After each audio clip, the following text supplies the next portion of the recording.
Subhanahu wa ta'ala, yang Allah telah menciptakan bagi kita rasa kasih sayang di antara kaum mukmin, yang dengan rasa kasih sayang itu kita dapat mencurahkan apapun yang telah Allah perintahkan kepada sesama, sehingga kita dan sesama bisa saling mencintai, bisa saling menyayangi karena Allah Subhanahu wa ta'ala. Amin. Karena rahmat Allah Subhanahu wa ta'ala, Allah sampaikan kelak di hari kiamat, ketika tidak ada satupun manusia yang bisa berbicara di sana, tidak ada satupun naungan kecuali naungan Allah pada hari yaumil kiamat itu. Kelak Allah akan menyeru kepada seluruh orang-orang yang ada di yaumil mahsyar, aina mutahabbuna fi jalali. Allah sampaikan, siapa saja di antara kalian ini semua orang-orang yang saling mencintai karena aku. Aina mutahabbuna fi jalali, siapa orang-orang yang saling mencintai karena nama dan keagunganku. Maka kelak, kata Allah, pada hari ini mereka ditempatkan pada naungan-naungan Allah, lalu mereka masuk ke dalam surga dua-duanya. Amin. Dua orang yang saling mencintai karena Allah, Allah tempatkan dua-duanya ke surganya Allah. Amin. Dan posisi kawannya yang satu lebih tinggi surganya, seandainya cintanya kepada saudaranya lebih tinggi daripada yang lain. Amin. Masya Allah, kita bersyukur menjadi seorang muslim. Allah turunkan kepada kita rasa cinta, rasa sakinah di dalam hati kaum mukmin, yang dengannya kita bisa saling mencintai. Bukan mencintai nafsu saja, tapi mencintai karena Allah pun kita sudah dikembalikan ke dalam surganya Allah. Maka mudah-mudahan mbak-mbak sekalian yang dirahmati Allah, mudah-mudahan kita ini termasuk orang-orang yang mencintai karena Allah. Amin. Yang dimaksud mencintai karena Allah apa? Allah katakan yang pertama, mereka berjumpa karena Allah, mereka berpisah karena Allah. Mereka ketemu bukan karena ada bisnis bareng, bukan. Mereka ketemu bukan karena kerabat, bukan karena sanak, bukan karena saudara, bukan. Tapi mereka bertemu hanya karena nama Allah Subhanahu wa ta'ala. Pertanyaannya sederhana, kita sanak saudara atau bukan? Bukan. Saya ganteng, mbak-mbak enggak, gitu kan, masih jelas. Berarti kita beda rahim, kita beda kerabat. Saya orang Cina, mbak-mbak orang Jawa. Kita tidak disamakan dengan etnis. Kita punya bisnis yang kita kelola bersama, mbak-mbak sekalian? Enggak. Berarti sudah cocok kata Allah. Bukan karena keturunan, bukan karena bisnis, tapi mereka berjumpa dan mereka berpisah hanya karena Allah. Maka nanti di hari kiamat nanti setelah selesai, kita kan nggak tahu posisi kita di mana ya. Bisa jadi saya yang mampir ke neraka, bisa jadi mbak-mbak yang mampir ke neraka duluan. Tapi kalau mbak-mbak mau duluan silahkan, saya nggak mau. Tapi bisa jadi saya duluan mampir ke neraka. Tapi untungnya ada hadis yang lain yang menceritakan bahwa orang-orang yang saling mencintai karena nama Allah, kelak nanti sebelum pintu surga ditutup, kata Rasulullah, Allah akan bertanya kepada seluruh umat mukmin. Pertanyaannya sederhana, kalian coba cek dulu sebelah kiri dan sebelah kanan Anda di surga ini semuanya, sudah semua orang-orang yang Anda cintai belum masuk ke sini?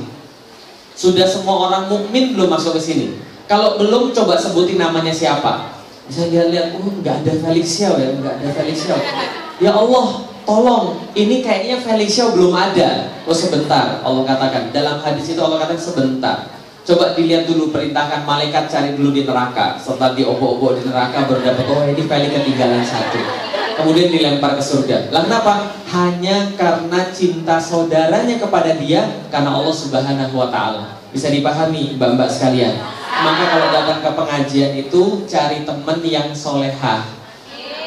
Sebutkan, kenalan namanya sama dia. Nama saya Felix Xiao. Tolong ya mbak-mbak sekalian, besok kalau nggak temu di surga, tolong saya ditanyain nama saya sama Allah, supaya masuk surganya bareng-bareng. Kita juga beruntung bahwa kita telah diturunkan oleh Allah Rasulullah Muhammad Sallallahu Alaihi Wasallam. Rasulullah ini, masya Allah, beliau ini sudah dijamin gak ada dosa, tapi ibadahnya paling banyak.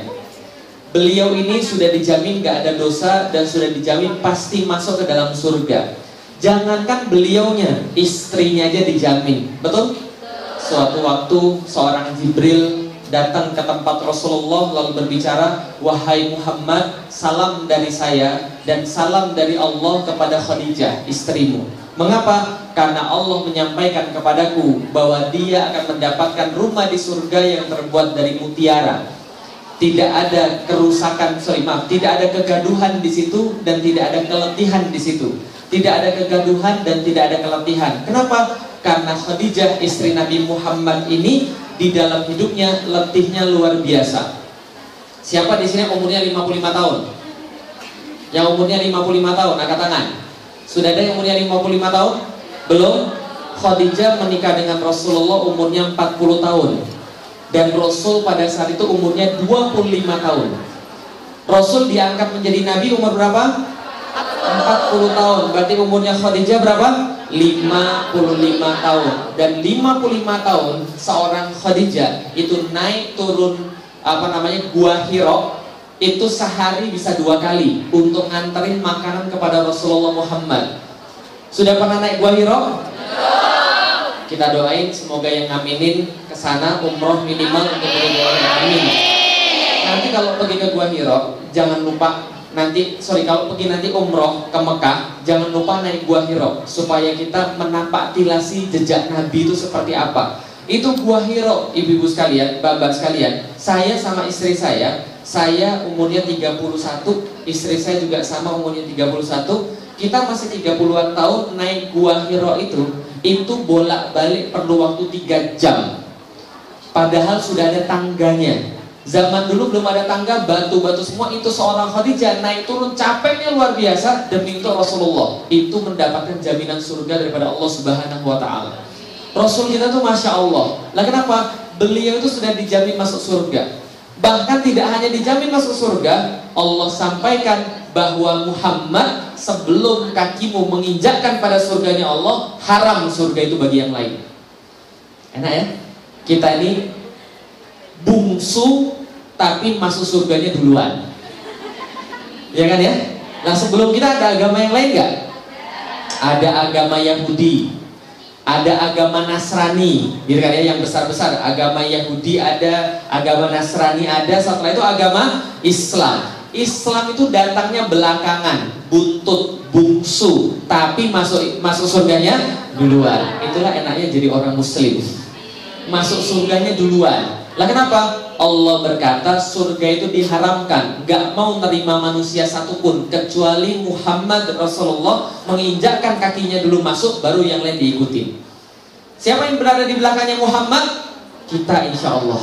Amin. Amin. Karena itulah banyak-banyak sholawat kepada beliau, terutama di hari Jumat banyak-banyak sholawat. Supaya kenapa? Kata Allah, setiap kali umatnya bersolawat kepada Rasulullah Muhammad Sallallahu Alaihi Wasallam, maka ruhnya Rasulullah akan dikembalikan kepada jasadnya Rasulullah, lalu kemudian ruhnya itu akan menjawab salam kita. Jadi secara langsung menjawab salam kita. Ibarat kata itu adalah ngabsen dulu. Ya Rasulullah, ini hambamu. Ya Rasulullah, ini umatmu, hamba Allah, namanya Felix Xiao. Mohon kalau nanti masuk surga ada di belakangnya. Amin. Masya Allah, ibu-ibu sekalian, bapak sekalian, kita ini dikaruniai agama Islam itu sudah paling final, sudah paling akhir, tidak perlu minta yang lebih bagus lagi. Lah kenapa? Semuanya ada di dalam agama Islam, nggak ada di dalam agama yang lain. Contoh misalnya, kenapa sih kita harus bangga dengan agama Islam, bangga menjadi seorang Muslim? Nih misalnya, saya ini kan awalnya bukan Muslim, betul? Kelihatan ya? Kelihatan. Memang itulah kadang-kadang orang merasa aneh, bapak sekalian. Lah kenapa? Karena seringkali orang lihat sipit tapi ngomong Islam, aneh gitu kan ya. Yang baru ketemu saya pertama kali angkat tangan. Masih banyak juga ya? Masya Allah. Padahal saya tuh udah kesini udah banyak kali. Tapi berarti orangnya ganti-ganti. Ya nggak masalah. Saya ini lahirnya bukan Muslim, maka orang lihat saya aneh, ibu-ibu sekalian, mbak-mbak sekalian. Lah kenapa? Orang sipit tapi ngomong Islam. Tapi nggak ada masalah. Mendingan mantan ustadz atau mantan preman? Mantan preman. Mendingan mantan preman, mantan penjahat daripada mantan ustadz. Maka ketika saya masuk Islam, yang saya pelajari, Masya Allah, di agama saya yang lama, di dalam kitab sucinya, saya insya Allah nggak asal ngomong karena sampai sekarang saya masih punya kitab suci agama Katolik. Serius. Kalau yang lain yang bukan dari agama Katolik ngomong salah wajar, tapi kalau saya ngomong salah kurang ajar. Nah, kenapa? Karena itu kitabnya masih saya punya. Di dalam kitab agama Katolik diceritakan tentang cewek-cewek. Mau tahu cerita tentang cewek-cewek mbak-mbak sekalian? Ceritanya begini. Ketika Tuhan menciptakan dunia dan seisinya, Tuhan juga menciptakan surga di dunia. Jadi menurut mereka, surga itu ada di dunia. Maka waktu itu Tuhan menciptakan surga di dunia, ada banyak tumbuh-tumbuhan, terutama khusus ada 2 pohon. Ada berapa pohon? 2. Tuhan memberi nama pohon yang satu pohon kehidupan, yang satu lagi namanya pohon pengetahuan. Yang pertama namanya pohon apa? Kehidupan. Yang kedua namanya pohon apa? Pengetahuan. Tuhan lalu berfirman kepada Adam dan Hawa yang dia ciptakan. Ini sampai sini kisahnya masih agak-agak sama, tapi nggak apa-apa ya, ini versi Katolik. Tuhan berfirman kepada Adam dan Hawa, diambillah surga ini, makanlah buah-buahnya yang manapun engkau kehendaki, tapi jangan dekat-dekat dan jangan makan buah dari 2 pohon ini. Pohon apa namanya yang pertama? Kehidupan. Yang kedua? Pengetahuan. Kehidupan, pengetahuan. Jangan makan buah dari pohon ini, karena kalau kamu makan, kamu bakal mati. Itu kata Tuhannya di dalam surat Kejadian. Kalau nanti ada yang punya, cek aja. Tapi jangan deh baca Quran aja belum khatam gitu kan ya, baca kitab yang lain. Nanti kalau kalian makan buah dari pohon ini, pada saat kalian memakannya, kalian akan mati. Ada 2 pohon. Pohon apa tadi? Kehidupan. Yang kedua, kehidupan. Ternyata setelah dilarang sama Tuhan, setan datang dalam bentuk ular. Apa yang setan katakan kepada manusia? Setan lalu berkata kepada Adam, Adam, kenapa kamu nggak makan buah dari 2 pohon ini? Adam bilang, Tuhan tidak boleh, karena kalau kami makan, kami bakal mati. Adam lewat dari cobaan, gak berhasil, setan menggoda Adam. Maka yang kedua, karena tidak berhasil menggoda Adam, maka setannya menggoda Hawa, cewek. Ini ceritanya kenapa orang-orang Katolik menaruh cewek itu posisinya nggak enak. Lah kenapa? Karena cerita ini pada awalnya dalam Alkitab mereka. Cewek digoda sama setan. Wahai Hawa, kenapa kamu nggak makan buah pohon ini? Tuhan tidak boleh. Tuhan bilang apa emangnya? Tuhan bilang kalau saya makan buah pohon ini, saya bakal mati. Lalu setannya bilang, Tuhanmu bohong. Tuhanmu bohong. Yang benar adalah kalau kamu makan buah dari pohon kehidupan ini, justru kamu akan kekal selama-lamanya kayak Tuhan. Gak mati-mati. Kamu punya sifat kayak Tuhan kalau kamu makan buah kehidupan. Kalau kamu makan buah pengetahuan ini, kamu justru pinter. Nanti kamu cerdas, tahu baik, tahu buruk, kayak Tuhan. Gak kayak sekarang, kamu gak tahu apa-apa. Kayak Tuhan nanti kalau kamu makan buah ini. Akhirnya tergoda atau enggak? Tergoda. Hawa milih makan buah pengetahuan atau buah kehidupan? Hawa pilih makan buah pengetahuan. Maka diambil buah pengetahuan, buah kehidupan belum diambil. Diambil buah pengetahuan, dia makan, dia gigit, lalu dia kasih kepada suaminya, Adam. Adam pun tergoda lalu gigit buah yang sama. Dua-duanya makan buah yang dilarang untuk dimakan. Apa jadinya? Jadinya mereka jadi tahu segala macam yang Tuhan tahu. Mereka apa yang mereka tahu? Mereka tahu mereka tidak berpakaian, mereka telanjang. Akhirnya mereka ambil daun-daunan dari surga, tutup badannya supaya mereka ini tidak telanjang. Ketika mereka lagi nutup badannya, tiba-tiba Tuhan datang.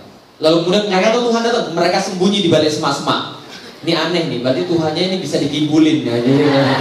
Dia sembunyi di balik semak-semak. Setelah sembunyi di balik semak-semak, Tuhannya bilang, kamu di mana, Adam dan Hawa? Ternyata setelah ketemu di balik semak-semak, Tuhannya bilang, kamu ini berdua, kamu makan buah yang saya larang untuk dimakan. Adam bilang apa? Nih ingat baik-baik ya. Adam bilang, bukan saya Tuhan, bukan saya. Ini gara-gara cewek-cewek ini nih. Ini gara-gara Hawa yang ngasih saya ini. Ingat ya, sifatnya orang Katolik itu, orang Kristen di dalam kitab mereka ngeles. Ya, kamu yang makan, bukan saya, ini cewek yang ngasih saya. Ceweknya ditanya, Hawa, gara-gara kamu ini kamu makan buah ini. Apa kata ceweknya? Bukan saya Tuhan, tapi ular yang nyuruh saya makan. Ngeles. Itu di dalam kitab suci mereka. Setelah selesai ular kemudian disalahkan, apa kata Tuhan? Tuhan marah besar. Karena larangannya sudah diperbuat, maka Tuhan marah besar, ularnya dikutuk. Apa kutukan buat ular? Tuhan bilang, ular engkau dikutuk. Hukuman buatmu, kamu jalan dengan perutmu seumur hidupmu, kamu makan dari tanah, dan kamu dan perempuan akan saling membenci. Kamu akan gigit tumit perempuan, dan tumit perempuan akan meremukkan kepalamu. Maka itu hukuman buat ular. Kasihan ya, ularnya nggak ngapa-ngapain kena hukum. Padahal kan salahnya kan salah setannya, harusnya gitu ya. Harusnya ularnya bilang, ini salah setan yang merasuki saya. Apa hukuman bagi ular? Dia harus menjalan dengan perutnya, makan tanah, diremukkan kepalanya oleh wanita, wanita kemudian digigit dengan taringnya. Itu hukuman buat ular. Hukuman buat wanita. Apa hukuman buat wanita? Tuhan berkata, hukuman buat wanita adalah hamil dan melahirkan. Apa? Hamil dan melahirkan. Siapa yang sudah pernah hamil? Yang pernah melahirkan? Sakit? Sakit betul atau sakit aja? Benar. Tapi ibu-ibu sekalian, sesakit-sakitnya hamil masih sakit disunat. Gak percaya? Gak percaya? Loh, ini ada buktinya nih. Buktinya begini. Siapa yang hamil sekali gak kapok? Siapa yang sudah punya anak dua? Angkat tangan. Gak kapok kan? Kalau laki-laki kapok sekali aja cukup. Enggak, itu guyonan. Jadi gini, apa hukuman bagi perempuan? Hukuman bagi perempuan adalah hamil dan melahirkan. Kata Tuhan, walaupun kamu sakit ketika hamil, walaupun kamu bertaruh nyawa ketika melahirkan, tapi itu hukuman buat kalian, tapi kalian tetap birahi kepada suami kalian. Itu kata Tuhan. Jadi walaupun mereka tetap kemudian sakit, tapi mereka tetap mau melakukan itu. Hukuman buat perempuan. Apa hukuman buat laki-laki? Tuhan bilang, hukuman buat laki-laki adalah bekerja keras. Bekerja keras, menanam sesuatu, memanen sesuatu dari tanah sampai dia mati. Berarti menurut orang-orang Kristen, satu, hidup manusia di dunia adalah hukuman. Hamil, hukuman. Kerja, hukuman. Melahirkan, gara-gara Anda punya dosa asal yang gak selesai. Itu cerita di dalam kitab suci mereka. Ada yang kedua yang lebih penting. Coba lihat baik-baik bahwa di dalam kitab suci orang Kristen Tuhannya bohong. Paham? Tuhannya bohong. Coba lihat. Tuhannya bilang apa? Ada dua pohon tadi? Pohon kehidupan. Pohon kehidupan. Yang kedua? Tuhannya bilang kalau kamu makan kamu bakal mati. Setan bilang kamu nggak bakal mati. Justru kamu bakal pinter. Yang benar Tuhan atau setan? Ingat baik-baik. Di dalam agama Kristen Tuhannya bohong. Tuhannya marah gara-gara manusia sekarang sama kayak dia. Menurut orang-orang Kristen di dalam Alkitab, pohon pengetahuan itu adalah pohon apel. Dan buahnya adalah buah apel. Pernah lihat handphone Apple? Lambangnya apa itu? Proa. Apel digigit. Apel kroa. Tahu artinya? Itu maksudnya adalah buah yang pertama kali digigit oleh Hawa. Serius. Itu buah yang pertama kali digigit oleh Hawa. Maksudnya adalah gara-gara kita gigit itu kita punya pengetahuan. Kalau kita nggak gigit itu mungkin sekarang kita nggak punya pengetahuan. Jadi handphone Apple itu bagi pembuatnya Steve Jobs adalah sebuah olok-olokan terhadap gereja. Paham teman-teman sekalian? Paham teman-teman sekalian? Paham. Itu orang-orang Kristen. Coba lihat orang-orang Muslim. Kalau orang Kristen ya, hamil apa tadi? Hukuman. Melahirkan? Hukuman. Kerja? Hukuman. Di dalam Islam kira-kira gimana? Seorang laki-laki yang bekerja, Rasul katakan, pernah suatu hari Rasul memegang tangan seorang sahabat yang tangannya kasar banget karena kerjaannya megang kapak, motongin pohon. Tangannya kasar banget kan ya. Rasul kemudian pegang tangan sahabat itu, lalu Rasul bilang, tangan yang kayak gini ini paling dicintai oleh Allah. Lah kenapa? Tangan yang bekerja karena Allah. Rasul katakan ada dosa yang gak bisa dihapus dengan puasa, tidak pula dengan sholat. Hebat ya. Ada dosa yang sholat puasa gak bisa hapus, tapi bisa dihapus dengan bekerja. Berarti kerja itu menghapus dosa. Perempuan yang hamil itu hukuman gak di dalam Islam? Rasul berkata dalam salah satu hadisnya, hamil itu, ketika seseorang perempuan hamil dan dia merasa mules untuk pertama kali 3 bulan, kan rasanya mules katanya kan ya, itu malaikat-malaikat beristighfar buat dia. Ketika dia mules terus, malaikat beristighfar buat dia. Bukan dia yang beristighfar, malaikat yang beristighfar buat dia. Turun dosanya, lebur dosanya, luruh dosanya, karena dia merasakan sakit ketika hamil. Ketika dia lagi mau melahirkan, rasa sakit pertama muncul ketika kontraksi, malaikat-malaikat lebih beristighfar lagi. Dan setiap rasa sakit itu meluruhkan kembali dosa-dosa dia. Maka kata Rasulullah, seorang perempuan yang lalu meninggal dalam keadaan melahirkan, maka dia syahid. Paham? Syahid.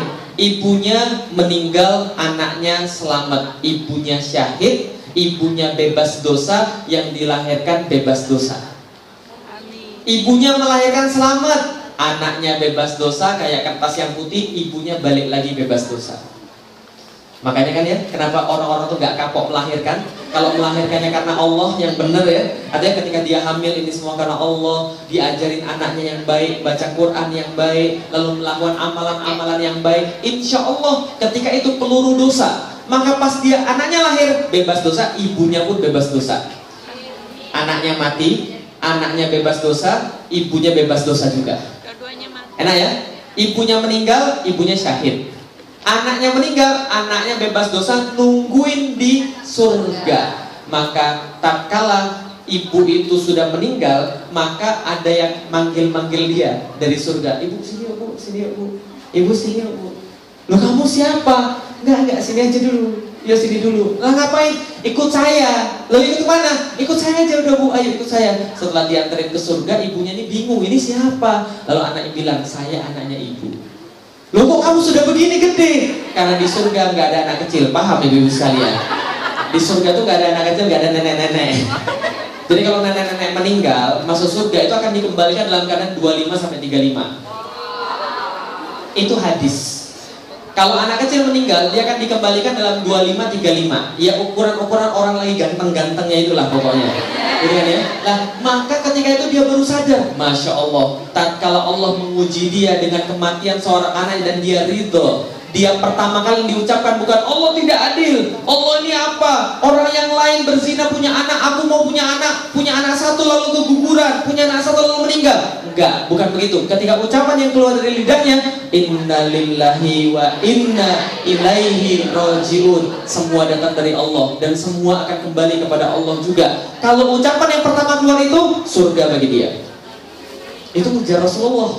Rasulullah menjamin siapa yang sabar tatkala anaknya meninggal lalu dia sabar karena Allah, maka bagi dia surga, anak itu nunggu di surga. Oke, anak meninggal nunggu di surga. Ibunya selamat ditunggu di surga. Ibunya meninggal, anaknya selamat. Anaknya bebas dosa, ibunya syahid. Dua-duanya meninggal, bapaknya kawin lagi. Paham ini sekalian? Ini di dalam Islam. Pertanyaan saya sederhana, enak mana? Enak jadi orang muslim atau bukan jadi orang muslim? Muslim. Lah kalau bukan muslim, hamil hukuman. Ya kan ya? Melahirkan hukuman. Enakan muslim, hamil diampuni dosa-dosanya. Kerja diampuni dosa-dosanya. Lalu tatkala melahirkan diampuni dosa-dosanya. Islam itu sudah paling benar. Nggak usah cari lagi agama selain daripada agama Islam. Islam itu sudah paling benar. Memperlakukan istri, Islam punya. Bagaimana taat pada suami, Islam punya. Bagaimana menjaga anak, Islam punya. Dari A sampai Z Islam ngatur. Gak seperti agama yang lain semuanya gak diatur. Yang penting cinta kasih. Itu sulit kalau yang penting cinta kasih. Suatu saat kemarin-kemarin sebulan ini banyak sekali orang-orang non-muslim datang ke rumah saya diskusi mau masuk Islam. Saya tanya, apa sih yang membuat kamu gak masuk Islam? Karena saya melihat di dalam Islam tidak ada ajaran cinta kasih. Ah masa saya bilang gak ada ajaran cinta kasih? Iya, karena di agama kita cinta kasih itu sangat luar biasa. Contohnya cinta kasihmu seperti apa? Kalau ditampar pipi kiri kasih pipi kanan. Saya bilang ini tidak realistis. Paham teman-teman sekalian? Kenapa tidak realistis?